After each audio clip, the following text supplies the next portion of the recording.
as you look at your financial situation, you have to ask yourself, where am I storing my resources? How am I contributing to my situation? How well do I really understand the game that I'm playing? I can go out onto the street and ask somebody if they understand what they have their money in. And the answer is no, over and over. How much do you pay people? They have no idea. And what we need to really get across is we have to think like an economist, because if I lose $1 today, whether it's due to a market loss, whether it's due to an unnecessary fee, whether it's due to a tax, that dollar is now missing from my world and will be missing for the rest of my life.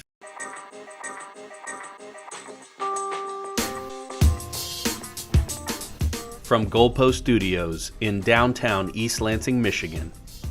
Hello and welcome to the Earn More, Keep More show, where it's our job to give you tips, tricks, and strategies to earn more and keep more.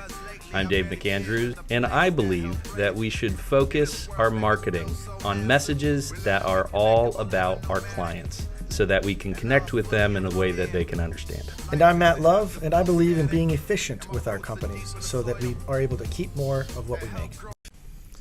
And we're back with the Earn More, Keep More show. And today's guest, we have the entrepreneur behind HindsightFinancial.com, not to be confused with the Conan O'Brien skit by a similar name, which was also Hindsight Financial. This is a real Hindsight Financial, but really designed to do the same thing, except for not tell you about what you could have had, but help you get what you could have without the regret. Without the regret. Avoiding the regret. Yeah, if you could have what you thought you could have had, without looking back going, darn it, I wish I would have known that 20 years ago. That hindsight, you want to learn what the retirees are experiencing today, their hindsight, utilize their hindsight for your own plan at 45. That's what Mark does. Because I know that I would much rather learn from other people's mistakes than my own mistakes, because other people's mistakes are much less painful to me. And costly. And so Mark, tell us a little bit about Hindsight Financial.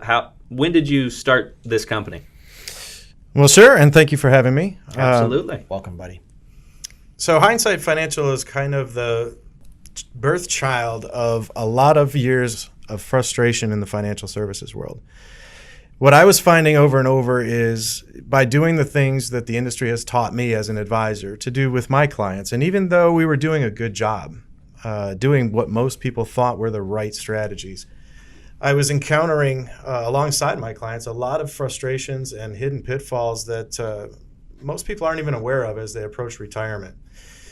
And most of our industry and most of the things that we're taught and trained to do are really a result of kind of an experimentation with financial services, primarily in the accumulation phase of wealth. So if you look at the demographics of where we sit today, we're on the front end of the baby boomer generation reaching retirement. So really up until this time, there hasn't been a huge test of people being left to retire to their own devices.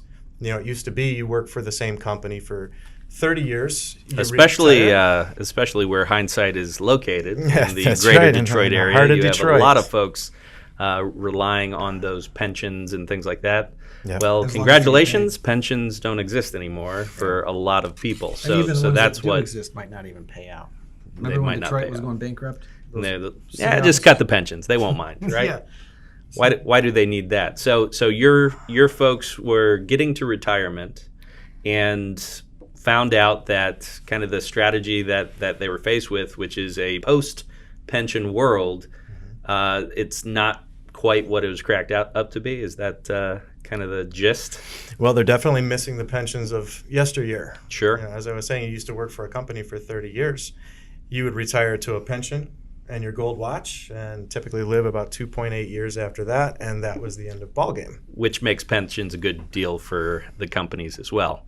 Absolutely. But if you're going to live an extra 30 years, forget that. Need to cut those things out. Yeah, so what you find is when people are making that leap and no longer going to work to earn a paycheck, and they're now relying on their assets, their nest egg, and the decisions that they've made over their working years of how they've allocated their resources. And now they're being left with those decisions to being able to fund potentially 20, 30, and even 40 years into the future. it introduces a lot of variables that I don't think a lot of people paid a lot of attention to as the financial services industry came of age. So we're really starting to see where the rubber meets the road with the baby boomers as the front end of that demographic reaches retirement. And I became very frustrated with the results of a lot of the typical planning strategies and sharing some of those frustrations with my clients. And it started to really hit me. And I really had to take a step back, almost away from the business to really pause and reflect on, what is the problem and what is retirement and how have we been positioning ourselves to handle that? And when you think about it, it's really staggering because most people who are good savers, if they're lucky, they've saved consistently for maybe 20, 25 years. And we're hoping that in those 20 to 25 years of saving leftover money, that it'll grow to a pile of money large enough to sustain the lifestyle that we want in retirement for 30 and 40 years moving forward. Well, that's a math problem that doesn't work. And it hasn't worked in any society anywhere in the world. So this is where we start to find ourselves. Which is why the Inuits had the ice drift. Yeah. When you're no longer able to contribute to the community, you just walk out on the ice drift. Well, we don't have ice drifts anymore. So now we have to figure out how to live well into our retirement. There's no more going out into the shed or whatever. You need to be able to take care of yourself. No, now for the shed is retirement. called Social Security, and the government pays for you. Mm-hmm. That's what happens when you don't have enough. Everybody else will pay. So really, when I started to think through this problem and how we approach it, we tell people to do things like save their leftover money in a retirement account that goes up and down with the market. So the fact that it goes up and down introduces risk. So that's the first element. We have to understand the risk of what happens if our money does go down in value. So there's a whole industry devoted to helping people understand what level of risk are you comfortable taking. Which, another way to say that is, how much of your money are you willing to lose? And unfortunately, nobody says it that second way. But when you start to say it to people, that framing of the conversation differently changes their whole perspective. What people don't understand is much of the machinery around Wall Street is not there in order to make everybody go up. About half of the street is there tearing companies apart, shorting companies, finding ways to make Elon Musk's hair fall out, things like that. Just really, there are some forces in the market that are very anti-market. They're there to tear and destroy and create wealth for themselves in that way. So it's not like the market is not this benevolent thing that is looking to raise all boats. It's not this thing that is really looking out for the benefit of all people. And this is one of the big arguments whenever you get the Social Security question versus privatizing Social Security and doing all of those sorts of things and moving Social Security to 401ks. And that mentality is basically you are taking the Christians to the lions, to put it in the ancient Roman terms, because there are lions working within that market in order to tear apart whatever is in there. Mm-hmm. It's not this benevolent thing. And the idea of how much money are you willing to lose? Yeah. Well, if it's the money that I have to live on for 30 years into my retirement, I don't really want to lose very much of that. Yeah, very true. And when you do reach retirement and you're counting on your assets to become your income source, your assets become the engine that drive income. We can't tolerate losses at that period of time in our lives. And our industry has done creative things like creating target date funds that automatically shift risk over time. But isn't that funny how confident your clients can be? Oh, target date fund. Like I have people go, I have my money in a target date fund, so I'll be fine. It's set to really do well. By the time I retire, because it's got the date and the name. The date's there, so it's going to do well. It says the year I'm going to retire, so it's going to do well. Yeah, somebody decided that as I get closer to retirement, I need to take on less risk. And it actually has zero to do with what's going on in the economy at the time, what's going on in the market at the time, and what's going on in my own personal financial world at the time. It's basically just an algorithm that adjusts things over time. And it's become the default mechanism because what they were finding was they weren't getting employees to contribute to the retirement plans of employers. And because it's important for the more sophisticated employers to be able to contribute to their own plans, it benefits them if they can get more participation by their employees. Well, now they require it too, don't they? Well, now many companies are doing an automatic deferral of employees' pay. And if the employee doesn't step in and make some sort of investment allocation, target date funds are a very popular choice, as are fixed rate funds. But my whole thinking on that is, if we can just go back to basics and say that we can all understand that someday we're not going to be able to work and earn money, we're still going to have expenses. So that means we have to save some money today so that it will be available tomorrow. That's a simple concept. And if we go back to our childhood, we probably all learned the earlier you start saving, the better off you'll be, because over time your money can grow and it can compound. And this is where I always fall back on my good friend Albert Einstein, who in his infinite wisdom pointed out that compound growth and compound earnings is the eighth wonder of the world. It's actually my money earning money. And that is a lesson that stuck with me. And it probably, 20 years into this business, leading up to about 2 years ago, it didn't occur to me to even recall that memory, that message, because somehow, somewhere along the way, that good, solid piece of economic advice turned into, let's start throwing money into an unpredictable casino that we call the market, and hopefully everything will work out. When we start to identify what does an employer or what does a retiree want in retirement out of their income, ask them to define it. Talk about the characteristics. Do we want income that rises and falls 1 week to the next, or do we want something that's reliable and repeatable and consistent? Time after time, they choose consistent. But yet you look at how their money is invested, and it's invested in things that they don't understand, that can go up and go down in value with or without them even understanding what's going on with their money. So I've just seen so many layers of complexity added to the basic message of save your money early, save it often, let it compound and grow, which is truly the key to wealth. It's the key to escaping the day-to-day grind of the middle-class rat race. One of the things that you mentioned a few times now is the volatility of the market and how just the general unpredictability. Well, we just came off of a year after a pretty sweet 10-year run where everything's coming up roses. We're just coming off of a year or a quarter that did not look like that at all. Right. And looking at the market in general, which everything looks great if you're getting 20% returns, but if you lose 20%, it feels different. Yeah, absolutely. And going back to the risk conversation is how much money can you afford or stomach losing? And they're different questions, because you might be able to afford to lose half of your money. That doesn't mean you can stomach it.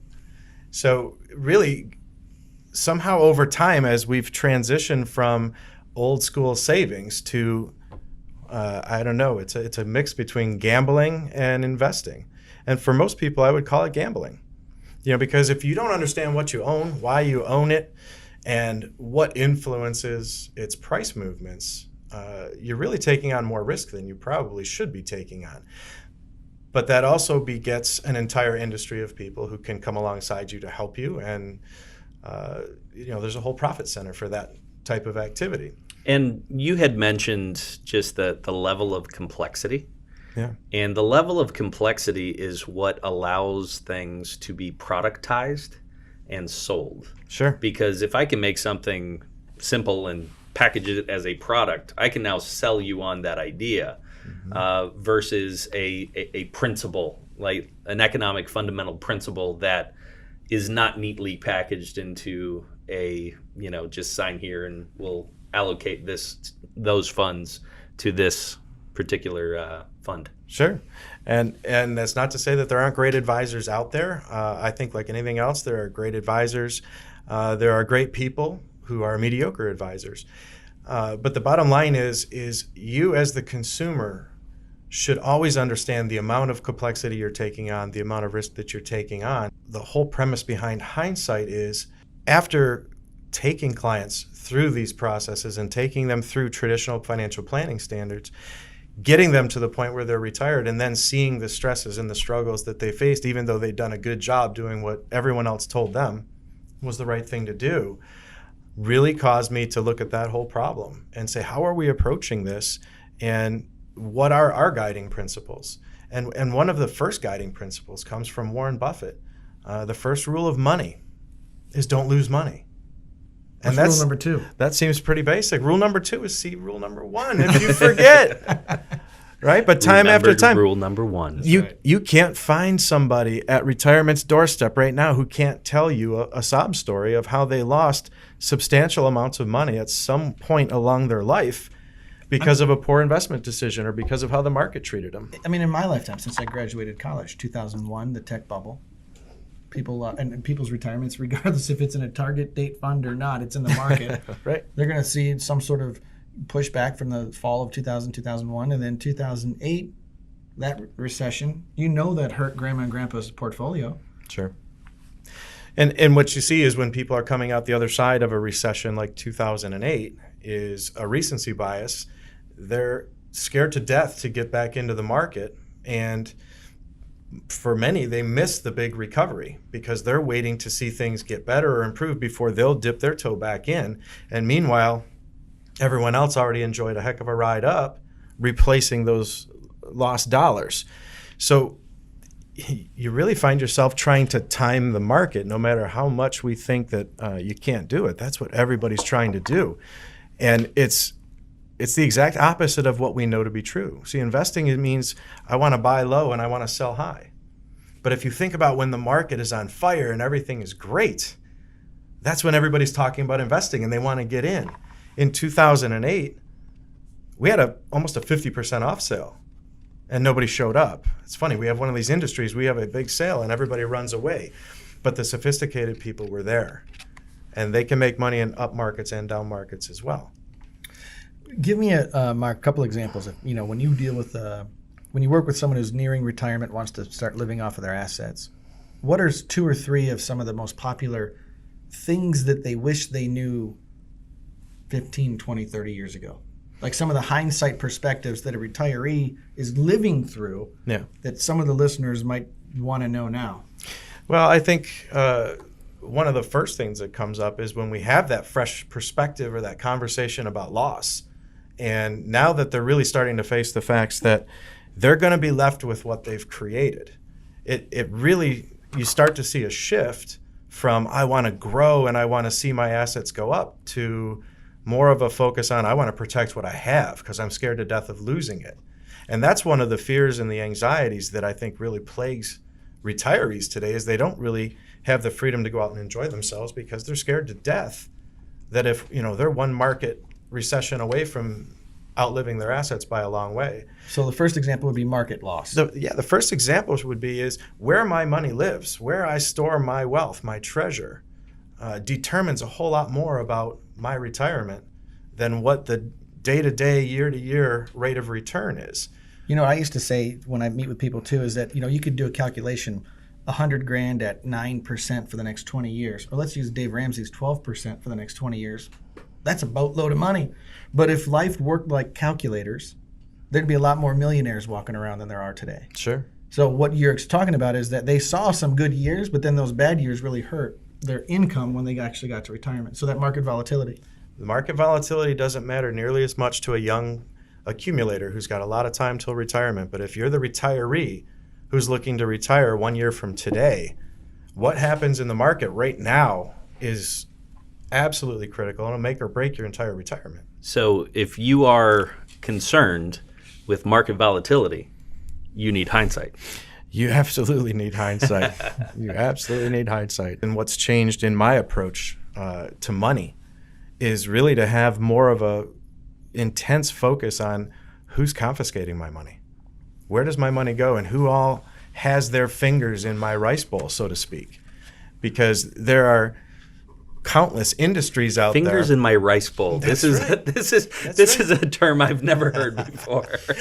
Yeah, I got to give props to Is this an Asian family, yeah, perhaps? this goes back to Stephen Luigi Piazza at Rock Financial back in the good old days. He always was really sensitive. Anytime somebody's compensation was going to be affected by anything, and you don't want to put your fingers in somebody's rice bowl. And that stuck with me. But if you think about it, you don't think about your rice bowl when you're 35 years old, raising kids, putting money in your retirement accounts. Who are some of the entities that end up confiscating? Well, I like the word confiscation because, first and foremost, to be fair, everybody has to earn a living. And I do believe that people who provide value in your world should be compensated. Yeah, we don't want to cross up compensation and confiscation. Absolutely. However, Drink. If you don't understand what's going on with your money, and if you don't understand where you're losing money unnecessarily, unknowingly, or you're doing things you didn't even realize you were doing, to me, that is very important because that's almost like it's a hole in the bottom of your bucket. And while most people are concerned of how quickly they're filling their bucket and what the market is returning to their bucket, they're not paying attention to the holes in the bottom of their bucket. And that is money that's flowing through their fingertips. And it's very difficult. What are some of the key entities that money goes to eventually? Well, sure. And the big players, obviously, are the large financial institutions, the banks, and the good old U.S. government. You know, we have a very complicated tax system, and I don't believe it's complicated by accident. I think it's very much by design. So we have well north of 30,000 pages of revenue code and probably another 60 to 70,000 private letter rulings by the IRS. Why so complicated? So because the special interest people that lobbied to write it, it takes a lot of pages to get all that stuff in there. Absolutely true. Absolutely true. And those are things that we don't think of on the way up because we're not using the accounts. We're not using the money. We're just filling them, and we're not always paying attention. The first time a retiree goes to his accountant or his CPA with his tax return, and he's no longer an employee who had his income withheld all year long, he's been living off of his portfolio, and depending on where he took his income from out of his portfolio, that will determine the amount of tax they pay.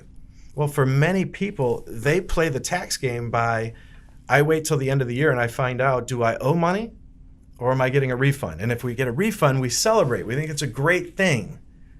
And they're missing the boat because they're not paying attention to how much they're actually paying in taxes. The refund just means you withheld too much. Or in the case of this year, they're really angry that they actually have to pay at the end of the year because they did not withhold enough so that they would have their same refund that they're used to. Oh, for sure. And for the retirees, for many people, that's the first time they're ever going to have to reach into their checkbook and write a check to the United States Treasury.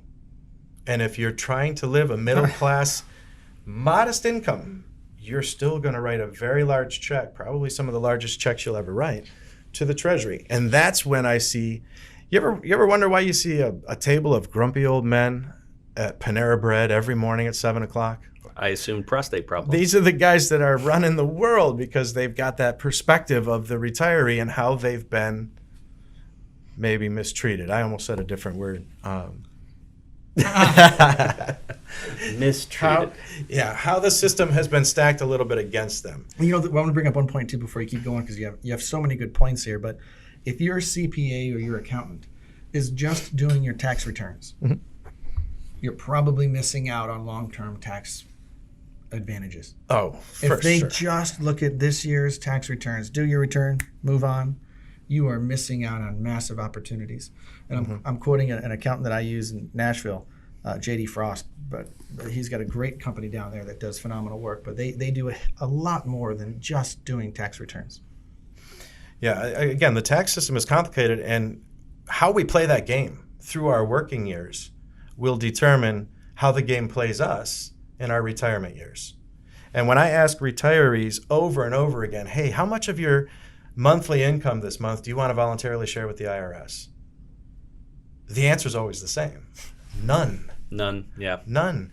And unfortunately, because of how we've taught and trained people in our industry to accumulate their retirement savings, what we find is most of the people are accumulating their wealth in accounts that have never been taxed throughout their working years. So things like IRAs, 401ks, 403bs, 457s, the alphabet soup of Uncle Sam's retirement accounts.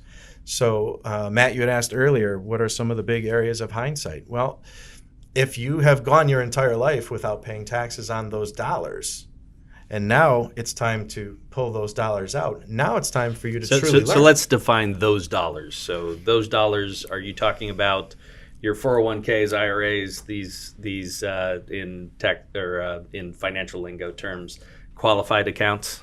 Absolutely. So an individual can have an IRA, you can have different versions of employer-sponsored plans, the 401ks, the 403bs. Those are all plans that are deemed qualified, and all during our working years, we're taught and trained that those are given special tax advantages. And the advantage of it is, for a worker, is, hey, when I put money into this account, I don't have to pay the tax on it right now. So that's an advantage. Now turn the tables, and you're the retiree who has never paid the taxes on the dollar. Every dollar that I now want to spend, You are now qualified to pay taxes you on are every now dollar. qualified to pay those taxes. And the tax code has a way of people don't understand your taxes will go up even if your taxes don't go up. So we focus on things like the tax rates and the brackets. But if you think of during your working years, you have things like a mortgage interest deduction, which is a very powerful deduction, and the government is constantly looking at taking that back from us too.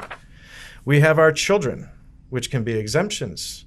We have all kinds. I got 5, That's so right. lots of exemptions. Yeah, you're doing well. And Matt's going to have his first exemption. Woohoo! Congrats. Congratulations. Thanks, man. Yeah, I have a little baby onesie ready for her to wear. It says tax credit. Yeah, absolutely. So over time, even if you earn steady income, even if your tax bracket never changes, my mortgage interest deduction went away because everybody told me it was a good idea to pay off my house. My exemptions for my children are now gone because they've been grown and raised and they're off on their own. So all of the things that are basically sweetheart deals from the IRS during those working years, we tend to squander those. And instead, we push everything off till retirement when we don't have anything else to hide behind. And what really worries me is, as a country, we're $22 trillion in debt. We haven't paid for anything in 30 years as a country. It's all gone on a credit card. A lot of it to the Bank of China. So now we find ourselves in a spot where we have the lowest tax rates in our country's history and the largest debt that we've ever had, and it's skyrocketing over $1 trillion a year. Where do we think tax rates are going to go, given that math? Yeah, we actually had the tax day special a couple weeks ago, and that tax day special, we pointed out some of those same ideas, that this low rate environment is something that we really need to take advantage of. If you are concerned about volatility in the stock market, if you are concerned about the taxes in retirement, you need hindsight. You don't know what you don't know. As you look at your financial situation, you have to ask yourself, where am I storing my resources? How am I contributing to my situation? And how well do I really understand the game that I'm playing? I can go out onto the street and ask somebody if they understand what they have their money in. And the answer is no, over and over. How much do you pay people? They have no idea. And what we need to really get across is we have to think like an economist, because if I lose $1 today, whether it's due to a market loss, whether it's due to an unnecessary fee, whether it's due to a tax, that dollar is now missing from my world and will be missing for the rest of my life. It means it will not earn interest, it will not grow, and it will not compound. So anytime I make a money decision today, there's a ripple effect that produces a substantial outcome later in life. When I share what I've learned with people about how they've approached money and how I used to approach it as an advisor, when I share what I've learned with that, the same 3 things kept coming up over and over. I wish somebody would have told me this 20 years ago.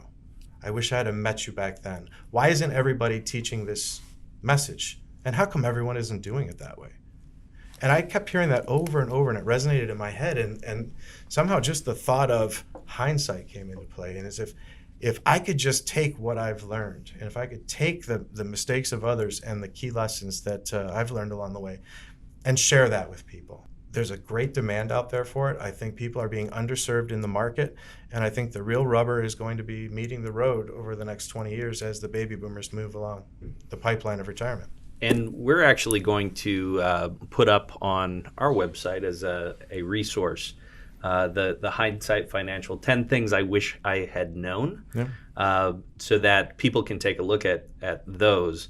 But I really believe that there are a couple of things that are recurring here, and that is people, they don't pay attention, they don't know, and if people really took a look under the hood of what was going on and thought about it for a minute, everyone would be better off if they just did that, if they just understood where they were. And I think as kind of a culture, we're conditioned to just get into this system and start swimming, and good luck with how it works out in the future, especially when you're in the, I think you called it the accumulation stage. Sure. So a lot of our listeners are business owners and entrepreneurs who need to keep their eye on the ball. They need to focus on what they're doing to make sure that their businesses are growing. And when you are doing that, it often comes at the expense of your future self. And whether that's in the case of your health or your finances or your marriage, whatever it is, it's very easy to focus so much on that accumulation and making sure my business is okay today that you're neglecting many of the other parts of life. And this is a really important one, that if people can just take the time to think about the ramifications and what the impact on the future self can be, and how to change that, to get that hindsight before you need it. Right. I think there's going to be a lot of folks better off if they're able to do that. And I appreciate the work that you're doing, and really glad you were able to come out today. Any closing thoughts for Mark here, Matt? Yeah, I think what he does is wonderful. It's all in line with what I believe in keeping more. I think the biggest takeaway is those things that you mentioned, the fees and the market volatility and the taxation ramification, is the account value. And confiscation, yeah. The account value is secondary to how much you can actually keep. Yeah. But what does the financial industry get paid on? The account value. The account value. So as for anyone listening, start talking to your advisors, your CPA. Are you doing my tax return, or are we doing tax planning forever? Talk to your investment advisor. Are we trying to save money, or are you trying to set up a plan so that I can spend the most for the rest of my life? Yeah, you really have to take a long view with your money. It's like anything else. A good CEO of a company has to take the long view of how they position that company's resources to be successful in the future. And unfortunately, there are so many demands that cause people to make short-term decisions that unfortunately you end up with a collection of short-term decisions over 20, 30, and 40 years that when you reach retirement's doorstep, you're kind of just sitting back hoping, I hope all of those decisions worked out. Here's the takeaway. When I share what I've learned with people about how they've approached money and how I used to approach it as an advisor, when I share what I've learned with that, the same three things kept coming up over and over. I wish somebody would have told me this 20 years ago. I wish I had met you back then. Why isn't everybody teaching this message? And how come everyone isn't doing it that way? And I kept hearing that over and over, and it resonated in my head. And somehow just the thought of hindsight came into play. And as if I could just take what I've learned, and if I could take the mistakes of others and the key lessons that I've learned along the way and share that with people. There's a great demand out there for it. I think people are being underserved in the market, and I think the real rubber is going to be meeting the road over the next 20 years as the baby boomers move along the pipeline of retirement. And we're actually going to put up on our website as a resource the Hindsight Financial 10 Things I Wish I Had Known, so that people can take a look at those. But I really believe that there are a couple of things that are recurring here, and that is people, they don't pay attention, They don't know. And if people really took a look under the hood of what was going on and thought about it for a minute, everyone would be better off if they just did that, if they just understood where they were. And I think as kind of a culture, we're conditioned to just get into this system and start swimming, and good luck with how it works out in the future. Good stuff. Well, much appreciation. Thank you so much for coming out. Really appreciate the message that you're trying to get out. If you're worried about confiscation, if you're worried about the tax rates in retirement, if you're worried about volatility in the market, you need Hindsight. Go to hindsightfinancial.com. And as always, don't forget to check in at earnmorekeepmore.show. We'll probably have that download on our website too. Yep. We'll have that downloadable for everybody out there, and make sure that you get access to that. And as always, join us on the socials. The socials. We appreciate all the comments and shares that we get out there, and we look forward to seeing you again next time. Thanks, Mark, for being here. Thank you both for having me, and thank you for what you guys are doing out here. Good job. Thank you. Bye now. See you guys. Drop the mic. Well, thank you for listening to the earnmorekeepmore.show. Do not forget to hit that subscribe button below so that you can make sure you're up to date on all the new episodes. And if you want to be a guest, we would love to hear from you. On our website, we have an easy downloadable form where you can put in your information and share with us your experience of how you've turned a problem into a process. We are all about our listeners, and we want to make sure that our listeners are finding a place. And we are most excited for you guys to share with us how you are earning more and keeping more. We look forward to hearing from you. This has been a Goalpost production. That's it for us. We are your hosts, Dave McAndrews and Matt Love. Our executive producer and creative guru is Jennifer McKinstry. Our social media director is Mark Farnes. And a very special thank you to Lansing's own Jose Moore for providing the music. Thanks for listening.